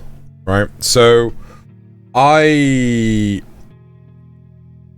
appreciate the fact that Thaylien has actually upped his review because he's decided that he wants to put it in our spreadsheet. Mm-hmm. I tried to when we both watched something. Yeah, you might as well. But I felt that the show spent a little too long lingering on what it's like for our main female protagonist to live with the barbarians, air quotes. I hate the fact that they're still called barbarians rather than, oh no, the Ilzabardarians or something. You know, like they're just like, you know. But they're actually these are the savages. They're not called that by the other tribes. Barbarian doesn't exactly mean savage, but I get what you're saying. That's how we use it now. Yeah. But the thing that's really... I was really worried about the show because I didn't think they were going to put any time or effort into exploring the world setting. And then by episode 6, and I will point out I haven't watched episode 7. Neither have I. By episode 5 and 6, they put a lot of effort into exploring why our first kingdom is so up shit's creek without a paddle. Mm-hmm. And they did it in a very show don't tell manner, which I thought was excellent. Right? Yeah. Too many instances do we have, oh, you know, well, this is the bad stuff, and the bad stuff makes the bad thing. This was a case of, you know, you'll find out when you get there. You know, there's a lot that's been hidden from you. You'll find out soon enough, and it's better for you to learn about it kind of naturally, as opposed to having all this information rammed down your throat, which I think was actually kind of a nice twist to have in terms of a narrative, because there's clearly a lot there to go on. However, just to add, how many fucking parties do they need to have? Go on then. Yeah, they did a lot of parties. But to add to that, it's like, why is the kingdom back home? Why the Eastern Kingdom in a bad way? Well, we see part of it when they introduce the new priestess character, and how driven and how dogmatic she is. Well, about her faith. I wasn't going to go into any of the detail about her, right? Because that's the crux of the whole thing. Yeah. Right. And I completely get it. That's what I mean. Like they did a show don't tell, right? And I think that, because there was nothing stopping our main male protagonist, our barbarian king, from actually exposition dumping on our main female protagonist. Like, oh, the reason why your country is so fucked up is because all your leaders snort the happy juice. It's nothing like that. But it's the fact that they go to the extent of showing rather than just exposition dumping it, I think it's fantastic, and so few shows do it.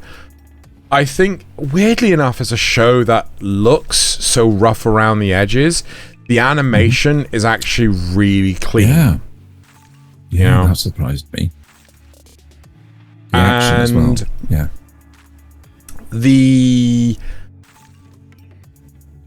I do feel a bit bad that there's a lot of, oh, I thought you were dead, and it turns out that, you from my campaign, a year or two ago, you actually got, you got picked up, and now you've got 3 kids.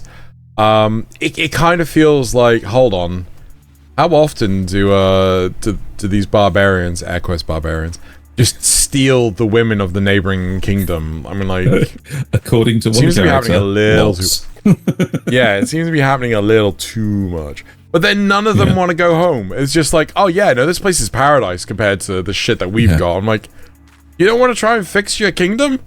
Nah, I like it here because I don't have to be the theme with that's what the Normans did, isn't it? Kind of, yeah. I think it's going to be the theme with Sarah because they brought in a character who actually gave her the best advice, in my opinion, which is the put your own oxygen mask on first. Be happy first, then you can get other people to be happy. And so if she learns what this world's going to be, she might bring some of that back, because she seems like the kind of person that would actually go back and make things better. Yeah, the way that this narrative is setting up, I feel like it can go in either one of 2 directions. One, it becomes very action-oriented, and they go home and try to fix everything of the first kingdom. Or 2, it could be, banished from the party, the hero's party, so I set up a shop in, go slow life, right? And basically, yet more and more people try to find her in the barbarian kingdom, and then they all basically like, oh yeah, well, we left the first kingdom because it sucks there, and now we all live here now.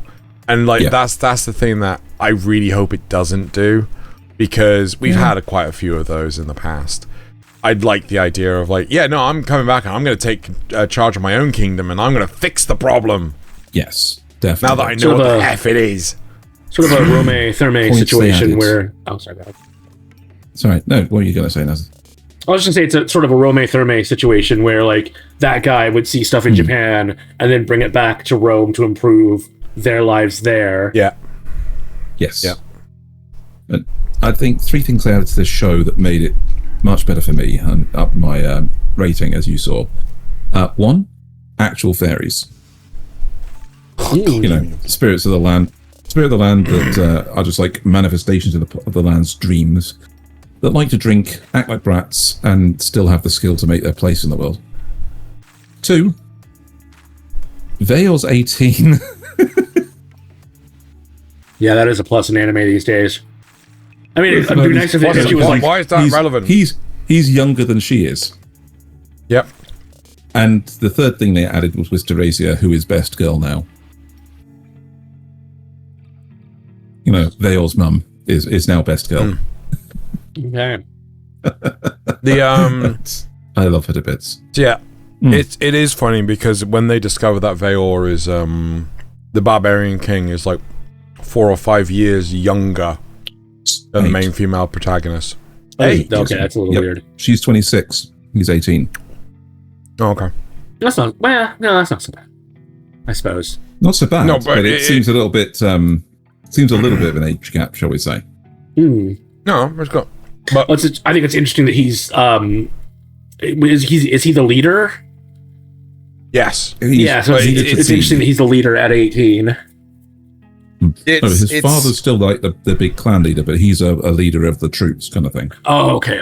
The interesting thing is that it is just a you look older than you actually are sort of thing. Yeah, probably because of the white hair. Until he shaves. No, it's the beard. It's like his beard is just like I swear the voice actor does something like to change his performance between shaven and non-shaven. I swear it just feels like it can't just be the beard. Anyway, right. It's the magic sparkles they put on him. Pretty much.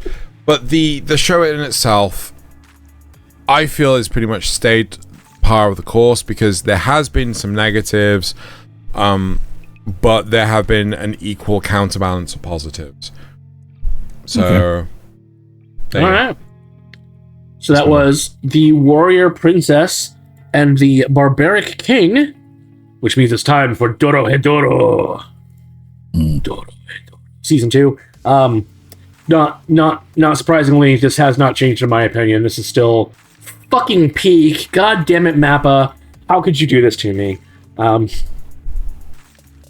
It's so good. I accidentally watched episode 7, as is my tradition. I binged 4 through 6. And I accidentally watched episode 7 because I was so into it. I lost track of what episode I was on. Usually I try not to watch past episode 6 because I don't want that to color my review. I did it with Riddle because they're shorts, so whatever. But damn, this was good. It's got me drawn right back into it. Who needs magic when you can just bend metal bars? Honestly, I like these cross-eyed boys that we're following in their misadventures in the hole. They're not good guys because they will do bad things, but they're like they don't like doing bad. They're doing whatever they can just to make money, like embroidery or working in a kitchen or whatever. They're not out doing crimes unless they absolutely have to, and not to survive, but for other reasons. They do not fuck around in hell. I don't want to go into detail, but one of the demons is demonified. And the process of doing it is not pretty. But I like that they went there. In a weird way, these episodes almost feel like shorts, which does probably make sense because the titles all have 3 names, and we cover all 3 of those stories. But like in episode 4, it was Golden Beetle. Golden Beetles are rich. Cute Butcher and Door to the Past. And I won't tell you what happened in any of those, but those, all of them are named that way, right? But they're still all connected. It's kind of like in the way Handyman Saito had shorts that didn't necessarily seem connected at first, but they all kind of weave in together. And that is definitely what's happening here. Everything is happening in parallel. We're just seeing it from different views. We get to learn about more about Nikaido's past, as well as see a bit more of the shapeshifter at work that's taking her place with N currently. Big things continue to happen for Ebisu. She has more of her memory back, so she leaves to try and figure out, find her parents and stuff. I was wrong about the what? Wax figure. I was wrong about the wax figure. So in the first 3 episodes, we saw there was a wax figure of who the Cross-Eyes boss was, but we didn't see the head. And I thought it was one character, but it is actually another. And I again, I don't want to say anything there because it's big spoilers, big spoilers. The incredible things are happening for Ebisu, and then no, absolutely nothing is happening for Ebisu. Nope, nothing at all. I don't want to tell you what that means because you just got to go watch it. The relationship between Nikaido and Kaimon is so fucking complicated. They both so clearly like each other, but there are also so many secrets and unknowns to them, but not as much to the audience. Like, Nikaido's a sorcerer, and Kaimon doesn't want to admit that to himself. We don't know who Kaimon is, and if we did, it would make things even more complicated for them. It's just a lot of stuff like that gets in the way and makes their relationship dynamic interesting to watch. Running from mushrooms never looked so cool because N always does that goddamn shit. They pull one of the biggest bait and switches, unless they pull the biggest bait and switch, we now know who Kaimon is with 100% certainty by the end of episode 6, as well as the origin of the Cross Eyes themselves. We get some really trippy and disturbing near-death imagery, and I love it. I love me some artsy near-death trippy imagery. Noi is out here just casually training by beating up the toughest enemies in any Dark Souls game, the Mush Bros. No things are happening. Oh, I already said that. The Cross Eyes never give up doing things right until push comes to shove, and their current leader decides to do what he has to save them. This is the only time I have seen them turn to actual crime, unless it's been an accident. And then at the very end, goddamn, what a reunion! I can't tell you what that means, but goddamn, what a reunion!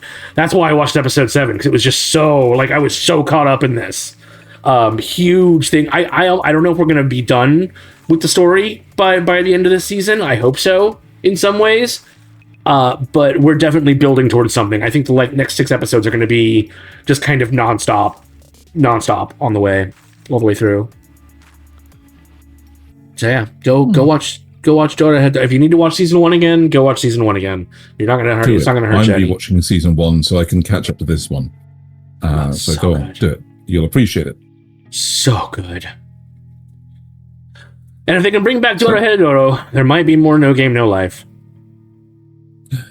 Don't get my hopes up, man. All right, Thaylien, take us away with Wistoria Wand and Sword. My last one, which is Wistoria Wand and Sword. But before he does, I actually want to jump in here. All right, I'll keep this quick. So I actually watched Wistoria Wand and Sword season 1 while I was away in Japan. Oh yeah, and holy shit, did I find the side characters so effing annoying. Because none of them, right? So correct me if I'm wrong, Thaylien, right? This is my synopsis of season 1. Season 1, right? Basically, we've got Hogwarts, we've got a bunch of wizard students who want to go to Wizard University, except for Will, who ain't no goddamn wizard and can't do wizardy stuff, is still pushing to be. He's pushing so hard to be a wizard. He is basically having to earn all the points he possibly can in 2 of the 3 fields that he can, because he definitely can't do it in the 3rd one. Right? It's he can't cast spells, so he can't earn any points in the 3rd one, and he needs a minimum number of credits in order to get to Wizard University. Right. He has solid motivation as to why he wants to do this. He wants to go be with his childhood friend, right? Correct. I don't know if it's love or friendship or what have you. Whatever it is, it's strong and it's powerful and it's a good motivation as to why he wants to go there. Every other side character, right? Their motivation is, I want to go to Magic University because I want to be one of the super special wizards, and that's it. Yeah. And I hate it. I goddamn hate it. They all Will is amazing. All the others just suck. Pretty much in that sense, because it's just in the same way as anybody now. They're getting education to get education. They're getting to the tower because that's the next step. There isn't really any motivation beyond my family's done this for generations, or I don't want to be a software engineer. It's just the highest paying job in the market right now. Yeah, there was a lot of that in the late 90s, early 2000s. Yeah, and it's been massively hyped up that if you're a wizard, you go to the tower. That's what you do, and you work hard for that, right? And that's that's made really clear in this season.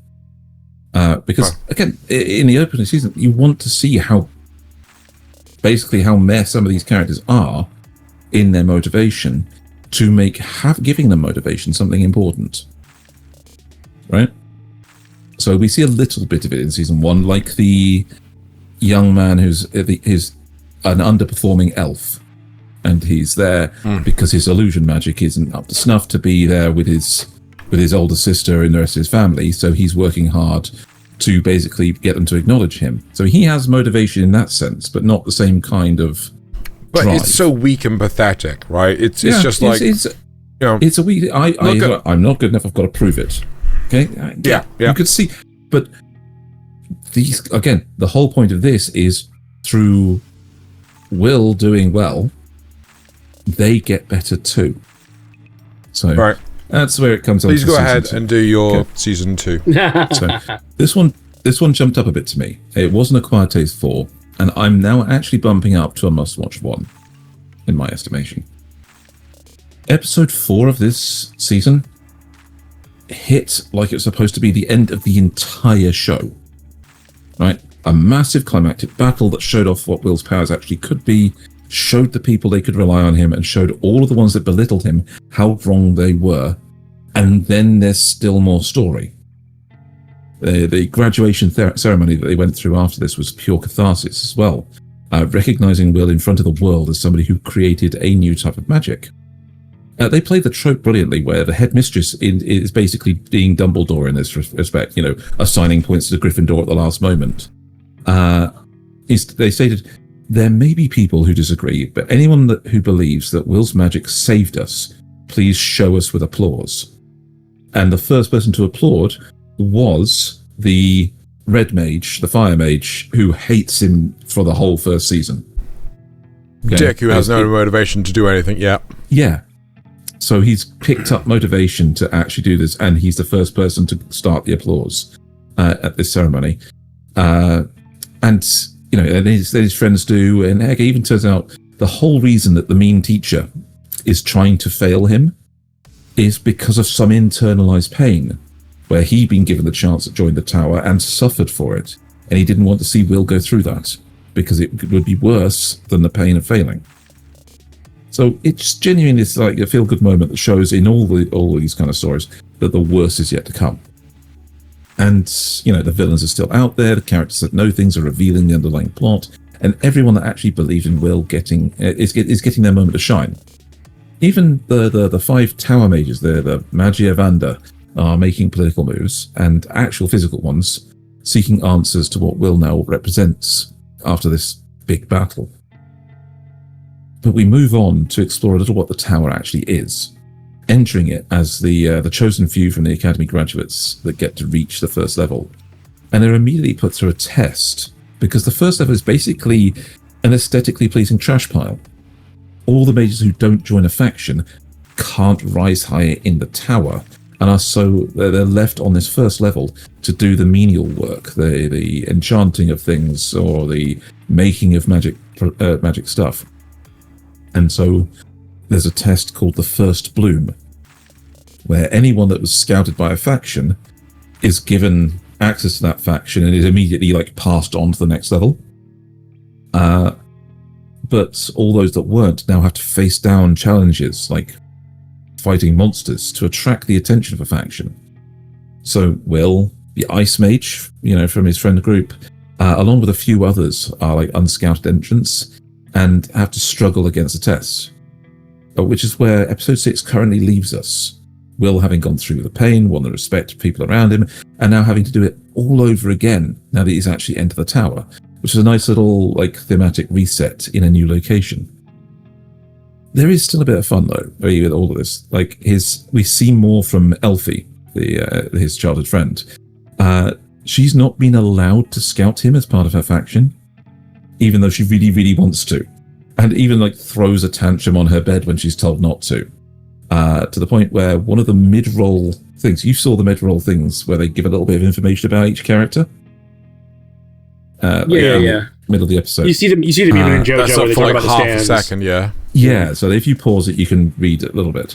One of them in this highlights one of the middle managers of the tower and what he could do, his wand and the kind of thing. But it's a special note quote from Elfaria. You interfered with me sending love letters to Will. I hate you. Lol.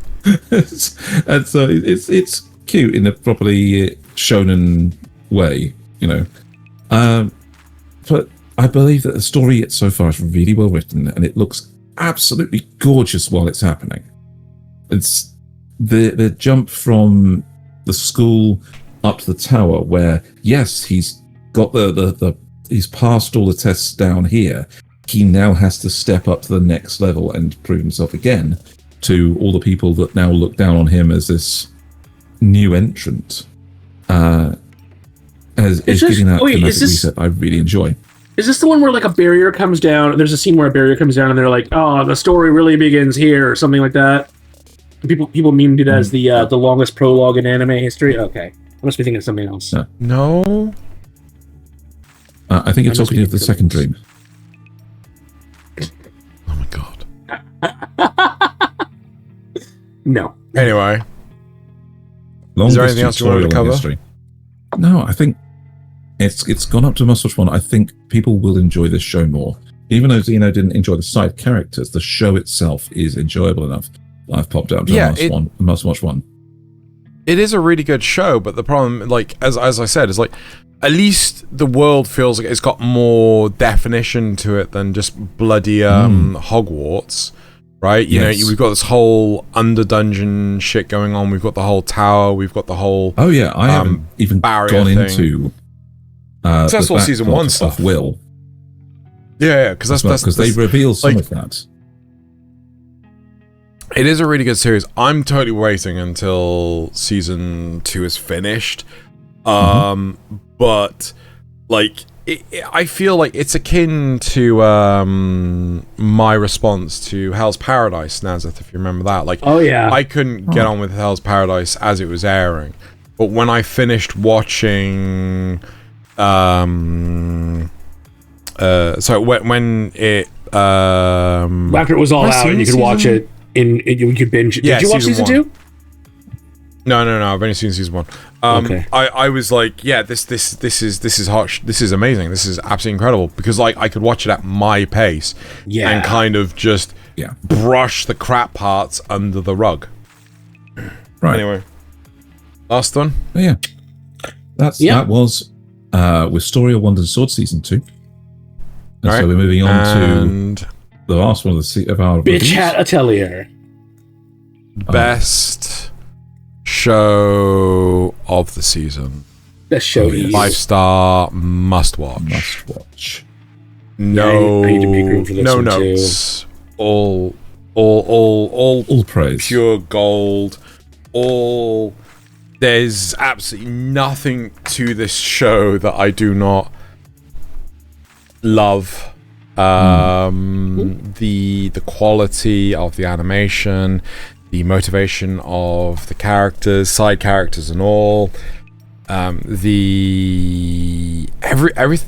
a glorious mystery to this series, and hilariously, my friend who I said to her like, "Oh, you're gonna want to buy a Coco Nendroid because she has a few Nendroids.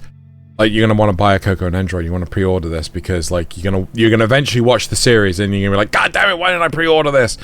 So and she's been watching the series. Unfortunately, she spoiled a chunk of it for herself. Oh no. And yeah, so like whenever you're trying to find out about a show on a wiki, you made a mistake. Don't go to a wiki. It will spoil you. It always will. 100%. Which Hat Atelier is an incredible series. The exploration of the world, the casting system, everything about it has been so carefully and meticulously well thought out, that I would put this on par with saying like this is the Full Metal Alchemist of the fantasy genre, right? So Full Metal Alchemist has a really well-defined magic system, lots of world exploration, so on and so forth. I would not say that this has the cast that you would see in FMA. this doesn't have the world scene that FMA has. Like, they go to all parts of the main country. I can't even remember what the country's called. I know what you mean, yeah. But they do go to it, all the extremes of it. Yes.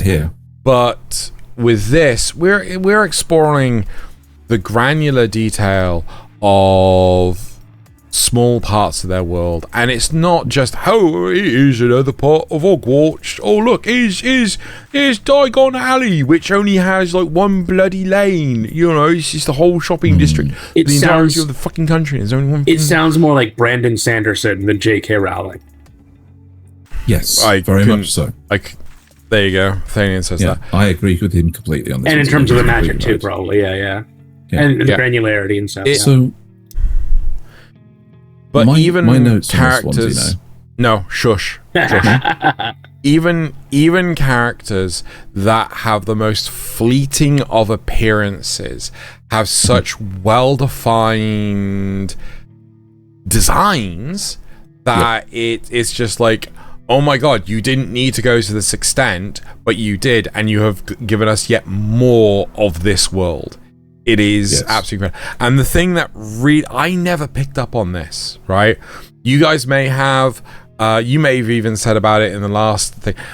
In the dub, right?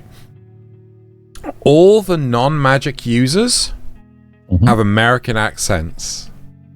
All the magic users have British accents. And we're not just talking fucking London here, right? We're talking, a lot of them are from Northern England. And it is like, wow, this is, it's incredible. Like, I didn't pick up on it. But how does that translate into the original? Picked up the in the Japanese. I don't know, but it's the dub of it is absolutely. I mean, but thinking, the dub of which Hat Atelier is incredible. It's absolutely gorgeous. Yeah, I'm so impressed. But anyway, yes, go on, Thaylien. 30 seconds. Your notes. My notes were just how beautiful this show is in the artistic sense and in the emotional sense. Whether it's like the world building, the joy of world building, or its unfair response of some of the characters to stress, or the growth that comes from hard work, or even the simple beauty of truly being happy to discover something. We have moments when a grumpy antisocial guy finds out his work inspired the next generation. We have the absolute stunning imagery of a dragon made from every drop of water in the sky. We have the simplest and yet most profound act of stepping out into a rainstorm and bringing a sunny day with you. They love the magic in this. They want to show us how beautiful it is. And even though I know that some people online are talking shit about Agot and the way she reacts to Coco, it's very, very human still. I watched parts of this show with absolute wonder in my eyes. And I wish I had the nerve to do reaction content, because I'm certain my face would have been ridiculous when some parts of it happened. So I love the show. I eagerly want to see more every single week when it comes out. No way. At Nasuth, OLM they're not the main studio that worked behind this. No. But apparently this studio came out of OLM. They were Team Kojima in OLM. But this studio has only done Bucket List of the Dead. But their pedigree comes from they also worked on Summertime Rendering as OLM. So there you go. Yeah. That's amazing. Mm-hmm. That makes sense why it's so good then. Yeah. Well, I don't know if you know this, but the anime got delayed, I think, by 2 years or something. And I'm all for there it. Were so many fans. It's just like, just it was worth it. If you want to improve the quality of the production by delaying it a few years, you bloody do it. I don't want another One Punch Man season 2 or 3. Or 3, yeah. No. 3 could have cooked it a little longer, for sure. Yeah. So, anyway, which Hat Atelier? Sorry. Thaylien's dying. I'll take this opportunity to whisk us on to the supporter questions. Oh, if I hit the right button. There we go. Right. Cool. So, Riku7, just SPAM, says, welcome to the Q&A, or Q+A, part of the show where we ask real real questions while you subscribe and like this video. It really does help, and we thank you thank you in advance for making a guy named Al beat on drums, making a rhythm, causing this thing that you're watching to be listening to be in a better position in the ranked match of all those things that are watched and listened to. I think you meant to say algorithm. Making a guy named Al Go beat on drums. There you go. You forgot the go, because it's Al Go rhythm. So yeah, anyway. Yeah. Well, there was no go there. No. I'm talking to Rick Hughes. Anyway, Rick Hughes 7 just SPAM says, what would Frieren do in an isekai where there is no magic? Use magic. Sleep. She would sleep. Yeah, she'd go for a slow life in the country where she could go about her Frieren way as become a VTuber. Mostly immortal elf. Yep. Become a VTuber. VCuber. Live stream. Yep. Anyway, Witch Hat Thaylien asks, did Xeno get his KFC in Japan? Was I trying to get KFC in Japan? The themed one from the adverts in the news before you left. That was the McDonald's Gundam one. Oh, yes. Was it McDonald's Gundam one? But did you get KFC? Yeah. Excellent. No, I didn't. But we got McDonald's, though. We went to McDonald's and we went to Mossburger. Mossburger was surprisingly good. I was just like, holy crap. McDonald's was McDonald's, but how come you didn't bring any home for me? Jeez. I'm not like, I don't share the love. No. I did. I shared it all in my tummy.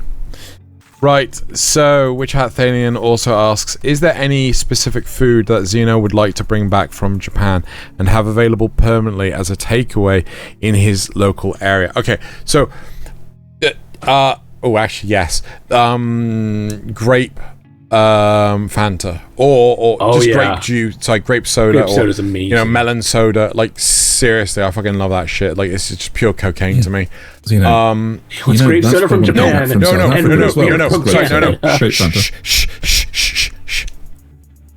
Family Mart chicken. Yeah. Okay. 100%. Family. Honestly, that's a deep cut like, for those who know. No, it's just like, this is actually really fucking good quality food that is just available then and there. But like, the biggest thing realistically is the prices. Like, everything is so fucking cheap over there. It is just like, oh my god, we came over here. Yeah, we came here, we bought a coffee and 3 bottles of like Coke, and it came to 18 quid, and it's just like, oh, fuck this country. Yeah. Anyway. Yeah. Right, moving on to the comments. Cool. I don't remember writing these, but okay, fine. You must have. Xenogelion says, I'm back in the UK, but nobody wants me to read anything out yet. No comments on the cast, it seems. Sadly, no, there were no comments on the cast. I assume that's actually supposed to be the news, but anyway. And then same here. I see not a single comment. Did you guys miss me that much? Yep, that's out of interest. Did you actually hit him, Nasuth, for the No, I didn't. Terrible no. Well, how am I going to hit him? No, you should have. I can't. It's really long scarf arm from across the Atlantic. That's how okay. Hit fine, me. I'll let you off. Right, like a firework. All right, and then moving on to the memes this week. Xeno did say it at the top of the show. You can come to our Discord and drop your memes in for us to see. We love reacting to them on air, with the ones, especially the ones we don't get to see ahead of time. I know what mine are, but none of us know what yours. But we only have one this week, unfortunately. Thank you, brave soul, whoever submitted it. Isekai Slop Japan. What? Isekai Slop Japan. What if you were a useless, isolated NEET given a second chance in a world that inherently needs you? Leveling Slop Korea. What if you were able to actually start from the bottom and make it? Cultivation slop China. What if your local community was proud of you? A story that dares to ask, what if there was a man in South Korea with social mobility? Yeah, the ability to start from the bottom and work up to the top. Oh my god. Yeah. Yeah. Yes. Anyway. Oh dear. That's. What would American slop be? Start at the bottom and be a billionaire? Bible. The Bible. Team Fortress 2's soldier. All right, moving on to my memes. I'm starting out with a video. The world is not ready for Japanese girls who learned English by playing online games. Oh my god.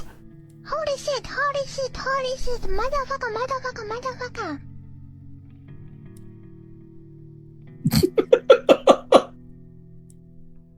That's so cute. Okay. Oh my god. So cute. Literacy, Goku power scalings. Oh my god. Yeah. Whoa, the mobile suits are fighting again. War is sweet. Tomino. Man, don't you understand after seeing all this? True. The Gundam fans don't understand. Just trying. Tattooed people with the cute stuff, really mean and assholey. The dark, broody stuff, really cute and bouncy. It's always the case. It is always the case. And my last your videos. I need money, motherfuckers, when they get the option to leave work early. Obviously, I can't play too much of this because this song will get us totally copyright struck. But, you totally get the idea, yeah? Yep. Alright, the new hentai virus outbreak. I have no idea what song this is. I don't know if it'll probably get us copyright struck too, but, Probably. there you go. Oh dear. Alright, on to Thaylien. Excuse me, what island am I on? Oh dear. Oh dear. Sorry, I came to the wrong island. That's Epstein. Hey, why is your firefighter uniform a bikini? Because it's very hot during a fire. That makes sense. Oh my god. The UK government is forming a council to censor anime. Oh no. Me who only watches anime on pirate sites because fuck Crunchyroll and the rest. Anyway. Yep. My mom when I'm driving versus my dad when I'm driving. Go on, if you want to kill me, just do it. Versus the sidewalk is wide enough. Go. I swear we've had this one before, but I don't care. It's so I love it. Man, that scene with Dio, just amazing. Guys, my components are starting to show up as minimum requirements. Oh. Saddest thing. I don't get And a video to finish off. Okay. Okaroon, I'm making dinner. Your phone's buzzing. Can you check it for me? What? Passcode is 1952. Passcode to what? My phone. Oh. Jesus. Did it not work? No, it did. A message. The Extraterrestrial Appreciation Society wants you to RSVP to their conference this weekend? Did you want to do something this weekend? Yeah? Okay, just tell them I'm doing that. You want me to lie? No, we're doing something this weekend. What are we doing? What you want to do? Keep up, this how you say. Hey, are you okay? Yeah, why would I be okay? You sound ill. Ill? Why would I be... Oh, I get it. This is your first time interacting with a grown-ass man. That's fine. What? No. I've been with men. I believe it's pronounced little boys. No, they were men. Mature men. All of them. You're just a different kind of mature. Okaroon. Okay, paint me a picture. What would you typically do on a weekend with one of these other men? Well, usually they want to do stuff. Me. Stuff. Yeah, stuff that I'm maybe not ready to do yet. Such as... Butt stuff. Little boys. Okay, shut up. You didn't save me from anything that I didn't already save myself from. You're a man. Men, by definition, ain't shit. So check your ego and... Take it easy, babe. You hit the jackpot. Finish toasting these buns. So bad. McGirl, where is your shoe? It's so accurate. Oh. Oh. All right. Oh, Xeno is also starting out with the video. interactions. Okay, I stand up to my full wizarding height. Which is 2 foot higher with the hat. Yeah, excellent. And then I shout, Abraca, fuck you!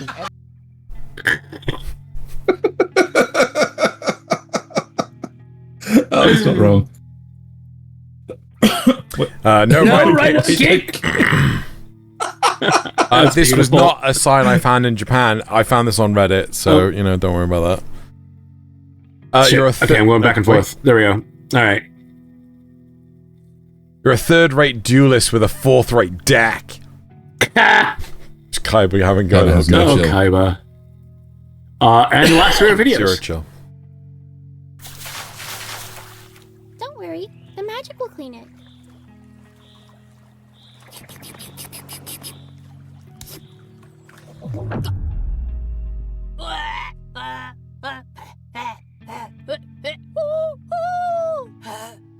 The fuck?